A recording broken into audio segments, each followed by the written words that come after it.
বদৰুদ্দিন আজমল এজন ভুৱা মানুহ। এই মানুহজন ভুৱা মানুহ। তেওঁৰ মৌলানা ডিগ্ৰী ভুৱা। কিন্তু ২ নম্বৰী যি মৌলানা যাৰ ডিগ্ৰীয়ে নাই, তেখেতে ডুবাইৰ নাইট ক্লাবত নৰ্তকীৰ লগত নাচে। তেওঁৰ যেতিয়া বয়স কম আছিল তেওঁ ডুবাইত গৈ কিছুমান নাইট ক্লাবত গৈ নৰ্তকীত লৈ নৃত্য কৰা বুলিও আমি চৰ্চা শুনিছোঁ। তেখেতে সমগ্ৰ নাৰী জাতিক অপমান কৰিছে আৰু নাৰী সমাজক যেনেকৈ তেওঁ অশ্লীল ইংগিত দিছে, যৌনগন্ধি যিবিলাক ইংগিত দিছে বিভিন্ন সময়ত, তাৰ বিৰুদ্ধে কেছৰ উচিত তদন্ত কৰি তেওঁক জেল হাজতলৈ প্ৰেৰণ কৰিব লাগে। আজমলৰ মৌলানা ডিগ্ৰী ৰাজহুৱা কৰিব লাগে বুলি ছাত্ৰ মুক্তিৰ নেতা শাহানুৰ ইছলামৰ প্ৰতিক্ৰিয়া।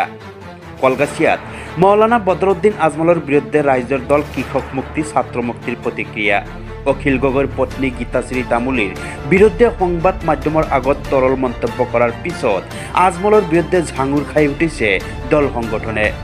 বদৰুদ্দিন আজমল এজন ভণ্ড, তেওঁ মৌলানা ডিগ্ৰী ভুৱা। তেখেতে ডুবাইত নাইট ক্লাবত নৰ্তকীৰ লগত নাচে। তেখেতে সমগ্ৰ নাৰী জাতিক অপমান কৰিছে। এই মানুহজন এজন ভুৱা মানুহ হয়। AIUDFৰ মানুহক ৰাইজে মুখত চূণকালি দিবলৈ বাকী আছে। তেওঁ এজন বদমাছ মানুহ বুলি প্ৰতিক্ৰিয়া প্ৰকাশ কৰে ছাত্ৰ মুক্তিৰ নেতা শাহানুৰ ইছলামে। লগতে কয়, আজমলৰ মৌলানা ডিগ্ৰী ৰাজহুৱা কৰিব লাগে। মুখ্যমন্ত্ৰী ডক্টৰ হিমন্ত বিশ্ব শৰ্মাই যেতিয়া ৰাজনৈতিক সংকটত পৰে তেতিয়াই আজমলে কিবা নহয় কিবা এটা টুলুঙা মন্তব্য কৰি সংবাদৰ শিৰোনাম দখল কৰে। আজমল এজন নিৰ্লজ্জ চৰিত্ৰ মানুহ। তেখেতৰ ভণ্ড মন্তব্যক ধিক্কাৰ দিছোঁ। তেখেতক মানসিক চিকিৎসাৰ প্ৰয়োজন হৈছে বুলি মন্তব্য কৰে ৰাইজৰ দলৰ নেতা মনিৰুজ্জামানে। বদৰুদ্দিন আজমলে আলেম মৌলানা সমাজক অপমান কৰিছে। তেখেতে ৰাজহুৱা ক্ষমা নুখুজিলে আন্দোলনৰ কাৰ্যসূচী লোৱা হ'ব বুলি ৰাইজৰ দলৰ নেতা কৰ্মীসকলে ভাবুকি প্ৰদান কৰিছে।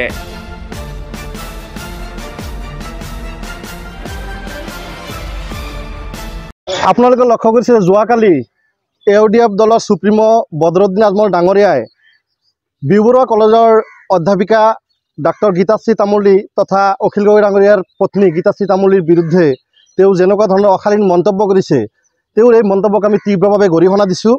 আৰু লগতে আমি প্ৰশ্ন কৰিব বিচাৰিছোঁ যে এজন এনেকুৱা ধৰণৰ মুৰব্বী মানুহ হৈ নাৰীৰ ওপৰত এনেকুৱা যি কমেণ্ট, এই কমেণ্ট আচলতে কি ধৰণৰ তেওঁৰ চৰিত্ৰক বুজায়। আপোনালোকে জানে যে বিগত সময়ত তেওঁ সংখ্যালঘু আচলতে মা ভনীৰ ওপৰত টাৰ্গেট কৰিও কিছুমান মন্তব্য কৰিছিল। যোৱাকালি আকৌ কেৱল অখিল গগৈৰ পত্নী বুলিয়ে নহয়, আমি এইটো বিশ্বাস কৰোঁ যে সমগ্ৰ নাৰী সমাজক তেওঁ অপমান কৰিছে। তাৰ পৰৱৰ্তী সময়ত দেখিবলৈ পালোঁ, আপোনালোকে জানে যে বিগত সময়ত অসমত কাৰ পত্নী কি কৰি আছে এইবিলাক ৰাজনীতি চলি আছে। বিভিন্ন সময়ত অসমৰ মুখ্যমন্ত্ৰী ডাঙৰীয়াই আমাৰ অখিল গগৈদেৱক পাৰ্চনেলি এটাক কৰিছে। আৰু আমি বিশ্বাস কৰোঁ যে নিশ্চিতভাৱে তেওঁ উচতনি দিয়াৰ কাৰণে কিজানি মৌলানা বদৰুদ্দিন আজমল আকৌ ৰিলঞ্চ হ'বলৈ ট্ৰাই কৰিছে এনেকুৱা ধৰণৰ ফাল্টু মন্তব্য দি। গতিকে সিমান বিশেষ নকওঁ। ইতিমধ্যে আমাৰ ৰাইজৰ দলে বিভিন্ন জাগাত, ইতিমধ্যে বঙাইগাঁও জিলাতো কেছ হৈছে, গুৱাহাটীৰ নুনমাটিতো কেছ হৈছে, আমি কলকাতাতো সেই বদৰুদ্দিন আজমলৰ বিৰুদ্ধে কেছ কৰিম। এই মানুহজন ভুৱা মানুহ। মই চেলেঞ্জ কৰিছোঁ, চাব আপোনাক কেনেকুৱা ধৰণৰ মেণ্টেলিটিৰ মানুহ। বিগত সময়ত তেওঁ বিভিন্ন সংবাদকৰ্মীকো তেওঁ বেয়া বেয়া ভাষাৰে গালি দিছে। তেওঁৰ নিজৰ দলৰ কৰ্মীক তেওঁ মাৰিছে। বিভিন্ন সময়ত নাৰী সমাজক অপমানমূলক মন্তব্য কৰে। তাৰ পিছতো একো নহয়। বিগত সময়ত তেওঁক ভাৰতবৰ্ষত ৰেকৰ্ড সংখ্যক তেওঁক হৰুৱাই দিছে ধুবুৰীবাসী ৰাইজে, বৰপেটাবাসী ৰাইজে। অনাগত সময়ত তেওঁলোকক আচলতে আপোনালোকে চাব, তেওঁৰ যিবিলাক দালাল, যিবিলাক সাংগপাংগ, অনাগত সময়ত মানুহে তেওঁলোকৰ মুখত চূণকালি দিবলৈকেহে কেৱল বাকী আছে। সদশেষত মই বদৰুদ্দিন আজমল ডাঙৰীয়াক আৰু AIUDFৰ দালালবিলাকক মই চেলেঞ্জ দিছোঁ, এই যে মানুহজনৰ আগত আপোনালোকে মৌলানা বুলি কয়, মৌলানা পঢ়িবলৈ আমি যিমান দূৰ জানো যে আচলতে আৰবী ডিপাৰ্টমেণ্টত মাদ্ৰাছা লাইনত পোষ্ট গ্ৰেজুৱেশ্যন মানে আপুনি PG কৰিলেহে আপোনাক মৌলানা বুলি কোৱা হয়। কিন্তু আমি জানে যে আমি ছাত্ৰ মুক্তি ল'ৰা, আমি ডাটা নোহোৱাকৈ কেতিয়াও কথা নকওঁ।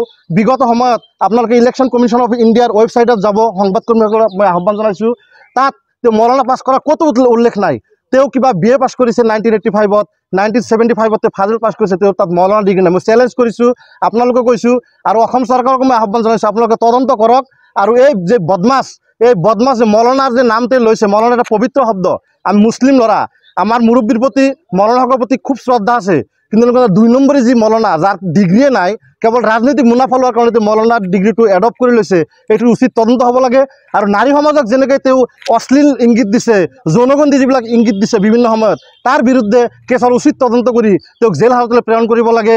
আৰু মই ভাবোঁ যে বিগত সময়ত আপোনালোকে বিশ্বাস নকৰিব, আমি বৰপেটাৰ ল'ৰা, তেওঁ ৰাজনৈতিক কেন্দ্ৰ বৰপেটা হয়। আমি বিভিন্ন সময়ত শুনিছোঁ তেওঁৰ যেতিয়া বয়স কম আছিল তেওঁ ডুবাইত গৈ কিছুমান নাইট ক্লাবত গৈ নৰ্তকীত লৈ নৃত্য কৰা বুলিও আমি চৰ্চা শুনিছোঁ। কিন্তু তেওঁৰ যি আচল ৰূপ, তেওঁ এটা বস্তু সঁচা কথা আপুনি অলপ সময় ধৰি ৰাখিব পাৰিব, লং টাইম ধৰি ৰাখিব নোৱাৰে। তেওঁ চৰিত্ৰই বেয়া আৰু এনেকৈ ফাল্টু যি আপোনাৰ ৰাজনীতিবিদ মৌলানা বদৰুদ্দিন আজমল বুলি কৈছে, মই চেলেঞ্জ দিছোঁ তেওঁৰ নামৰ আগত কোনো মৌলানা নাই আৰু তেওঁৰ বিৰুদ্ধে তদন্ত হ'ব লাগে। তেওঁ ক'ৰ পৰা মৌলানা পাছ কৰিছে, সমগ্ৰ ইউডিএফৰ দালাল আৰু কৰ্মীসকলক মই আহ্বান জনাইছোঁ। আৰু মৌলানা বদৰুদ্দিন আজমল ফাউণ্ডাৰক চেলেঞ্জ জনাইছোঁ, তেওঁ ক'ৰ পৰা তেওঁ মৌলানা ডিগ্ৰী লৈছে, চাৰ্টিফিকেট মোৰ শ্ব' কৰিব লাগে। বিশেষকৈ নকওঁ, অসম চৰকাৰক আহ্বান জনাইছোঁ, সকলোৰে মা আছে ভনী আছে, কাৰোবাক যদি কোনোবাই ৰাজনৈতিক মুনাফাৰ কাৰণে যৌনগন্ধি বা অশ্লীলভাৱে অপমান কৰে, তেওঁলোকৰ বিৰুদ্ধে কঠোৰতকৈ কঠোৰ ব্যৱস্থা ল'বলৈ আমি ছাত্ৰ মুক্তি সংগ্ৰাম সমিতিয়ে আহ্বান জনাইছোঁ। আচক অসমৰ মুখ্যমন্ত্ৰী হিমন্ত বিশ্ব শৰ্মা যেতিয়াই ৰাজনৈতিক সংকটত পৰে, তেতিয়াই দেখা যায় এই বদৰুদ্দিন আজমল নামৰ বস্তুটো ৰাইজৰ আগত থিয় হয়, সংবাদ মাধ্যমৰ আগত থিয় হয়। মই অসমৰ প্ৰতিজন মানুহে যদি আজি হিমন্ত বিশ্ব শৰ্মাৰ মোবাইল চেক কৰে আৰু বদৰুদ্দিন আজমল চাহাবৰ মোবাইল চেক কৰে, এই এদিনত সঘনাই যোগাযোগ চলাটো নিশ্চিত হয়। গতিকে বদৰুদ্দিন আজমল ডাঙৰীয়াই মৌলানা এজন, তেওঁ আলিম, মুছলমান সমাজৰ আলিম সমাজক আমি সন্মান কৰোঁ।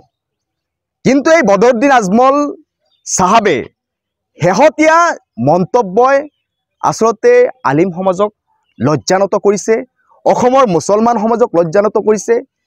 কেতিয়াবা তেওঁ হিমন্তৰ নিৰ্দেশত মুছলমানৰ ল'ৰা ছোৱালী, হিন্দুৰ ল'ৰা ছোৱালী দেখিলে তেজ গৰম হয়, ধৰ্ষণ কৰিবলৈ মন যায়।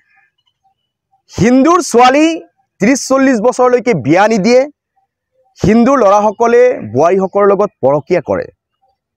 কেতিয়াবা তেওঁ কঁকালৰ শক্তি প্ৰদৰ্শন কৰিবলৈ হিমন্ত বিশ্ব শৰ্মাৰ ঘৰত ছোৱালী যোগান ধৰাৰ কথা কয়।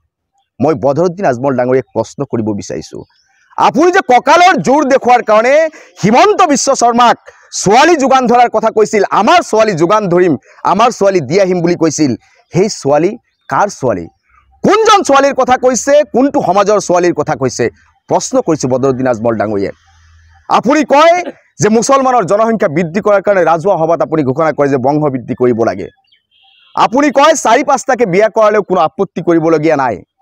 আৰু শেহতীয়াভাৱে আপুনি এগৰাকী অধ্যাপিকা, বিবৰুৱা কলেজৰ এগৰাকী অধ্যাপিকা শ্ৰী গীতাশ্ৰী তামুলী ডক্টৰ, তেওঁ অখিল গগৈৰ পত্নী হ'ব পাৰে, আমি অখিল গগৈৰ পত্নী হিচাপে তেওঁৰ পৰিচয়টো আমি নিবিচাৰোঁ।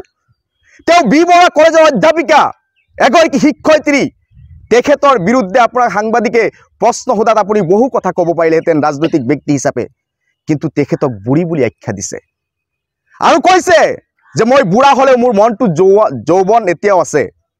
এতিয়া বুঢ়া বুঢ়ী আৰু যৌৱনৰ লগত সম্পৰ্ক কি আছে এইটো ইছ্যুত? প্ৰশ্ন, আপোনাৰ চৰিত্ৰটো এনেকুৱাই নিলজ্জনে? আপুনি 4-5টাকে বিয়া কৰাৰ শক্তি থকা বুলি কয়, আপুনি হিমন্ত বিশ্ব শৰ্মাক নাৰী যোগান ধৰাৰ কথা কয়, আপুনি হিন্দু সমাজক লজ্জানত কৰিছে যে হিন্দু বোৱাৰীসকলে পৰকীয়াৰ কথা কয়। এনেকুৱা ভণ্ড কথা আপুনি ক'বলৈ ক'ত সাহস পাইছে? এই প্ৰশ্ন বদৰুদ্দিন আজমল ডাঙৰীয়াক প্ৰশ্ন কৰিছোঁ।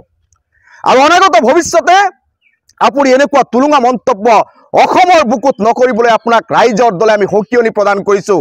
কাৰণ এইখন হৈছে সমন্বয়ৰ অসম, এইখন হৈছে বৰ অসম। ইয়াত শংকৰাজানৰ মিলন ভূমি, সকলো হিন্দু মুছলমান একেলগে আমি বসবাস কৰিব বিচাৰোঁ, শান্তিৰে বসবাস কৰিব বিচাৰোঁ। আৰু আপুনি বিভিন্ন সময়ত বিভিন্ন অপমানসূচক কথা কৈ আপুনি অসমত এই অশান্তি সৃষ্টি কৰাৰ কাৰণে যি কুচকাৱাজ আপুনি চলাই আছে, তাৰ বিৰুদ্ধে কিন্তু অসম আৰু অসমৰ ৰাইজ থিয় হৈছে। অসমৰ বুকুৰ পৰা আপোনাক নিশ্চিন্ন কৰিবলৈ বেছি সময় নালাগে। ইতিমধ্যে ধুবুৰীবাসী ৰাইজে আপোনাক বিদায় দিছে।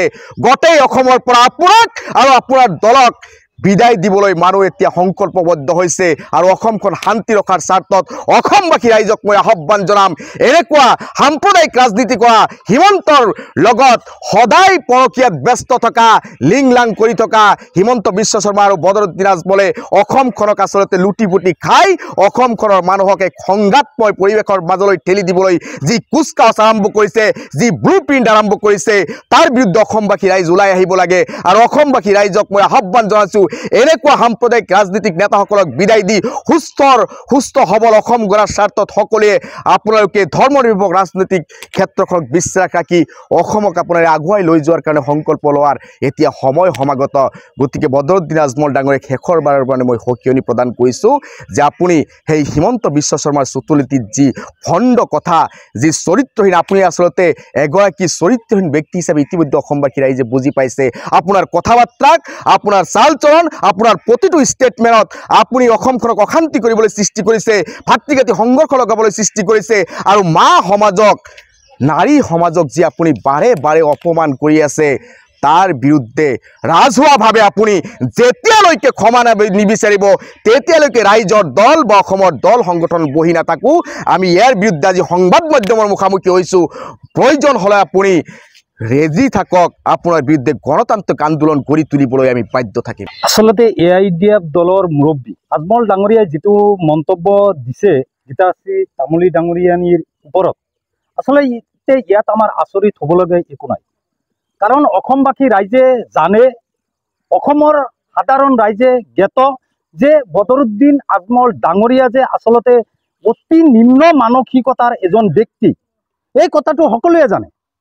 গতিকে এই ক্ষেত্ৰত আমি এটা কথা ক'ব বিচাৰিছোঁ যে বদৰুদ্দিন আজমল ডাঙৰীয়াই যিটো মন্তব্য প্ৰদান কৰিছে, এই মন্তব্যৰ জৰিয়তে তেখেতৰ আচলতে পুৰুষতান্ত্ৰিক মানসিকতাৰ যি ব্যক্তিসকলৰ আচলতে নাৰী যে ভোগৰ সামগ্ৰী, নাৰীক যে সকলো সময়তে অৱদমন কৰি ৰখাৰ যি মানসিকতা, এই মানসিকতাটো ইতিমধ্যে তেওঁৰ বক্তব্যত ফুটি উঠিছে। গতিকে এই ক্ষেত্ৰত আমি এটা কথাই ক'ব বিচাৰোঁ যে এনেকুৱা অৰুচি সম্পন্ন ব্যক্তি, এনেকুৱা অতি নিম্ন মানসিকতাৰ ব্যক্তি, নাৰীক ভোগৰ সামগ্ৰী হিচাপে ব্যৱহাৰ কৰিব পৰা আচলতা মানসিকতাৰ যি ব্যক্তি, এই ব্যক্তিজনে আমাৰ আলেম সমাজক নজ্জানত কৰিছে, আমাৰ হাজীসকলক নজ্জানত কৰিছে, গোটেই আমাৰ মুছলমান সমাজক আচলতে নজ্জানত কৰিছে। কাৰণ তেখেতে আচলতে আমাৰ গোটেই নাৰী সমাজক তেখেতে অপমান কৰিছে। গতিকে এনেকুৱা অপমান যাতে আচলতে ভৱিষ্যতে নকৰে, তাৰ কাৰণে আমি স্পষ্টভাৱে তেখেতক কৈ দিব বিচাৰিছোঁ যে আচলতে আপুনি মাজে সময়ে কেতিয়াবা আপুনি সাংবাদিকসকলৰ বুম আপুনি দলিয়াই পেলাই দিয়ে, সাংবাদিকসকলক অপমান কৰে, কেতিয়াবা আপুনি নাৰীসকলক অপমান কৰে, কেতিয়াবা আপোনালোকৰ নিজৰ দলৰ ব্যক্তিসকলক অপমান কৰে। গতিকে এই কথাটোৰ দ্বাৰা স্পষ্ট প্ৰমাণ হৈছে যে বদৰুদ্দিন আজমল ডাঙৰীয়াই যোৱা ধুবুৰীৰ যি লোকসভা ইলেকশ্যনত তেখেতে আচলতে যে প্ৰায় 10 লাখ ভোটৰ ব্যৱধানত যে তেখেতে পৰাজিত হৈছে আৰু এই পৰাজয়টো আচলতে তেখেতে সহ্য কৰিব পৰা নাই, তেখেতে মানি ল'ব পৰা নাই, যাৰ কাৰণে তেখেতে এতিয়া বলিয়াৰ দৰে আচৰণ কৰিব বিচাৰিছে। গতিকে বদৰুদ্দিন আজমল ডাঙৰীয়া আৰু তেখেতৰ লগত থকা যি সাংগু পাংগু, তেখেতসকলক আমি এটা উপদেশ দিব বিচাৰিছোঁ যে এতিয়া আচলতে বদৰুদ্দিন আজমল ডাঙৰীয়া ৰাজনৈতিক ক্ষেত্ৰত আচলতে ফিট হৈ থকা নাই, ৰাজনৈতিক ক্ষেত্ৰত আচলতে তেখেতে এতিয়া ফিট নহয়। গতিকে তেখেতৰ কাৰণে এতিয়া ভাল এটাই উপাইছে যে আচলতে তেখেতে এতিয়া মানসিক ৰোগীত পৰিণত হৈছে। গতিকে এতিয়া বদৰুদ্দিন আজমল ডাঙৰীয়াক অনতি বিলম্বে অতি সোনকালে আচলতে মানসিক চিকিৎসাৰ প্ৰয়োজন হৈছে আৰু তেখেতক মানসিক যি হস্পিটাল, সেই হস্পিটালত ভৰ্তি হৈ তেখেতক চিকিৎসা হোৱাৰ কাৰণে আমি আহ্বান জনাইছোঁ। কলগাছিয়াৰ পৰা আমিৰ হুছেইনৰ ৰিপৰ্ট, এনি লাইভ। খবৰ মানেই এনি লাইভ 24/7 আৰু এনি লাইভ ডিজিটেল। যিকোনো খবৰৰ বাবে যোগাযোগ কৰক 9387734920 আমাৰ এই নম্বৰত।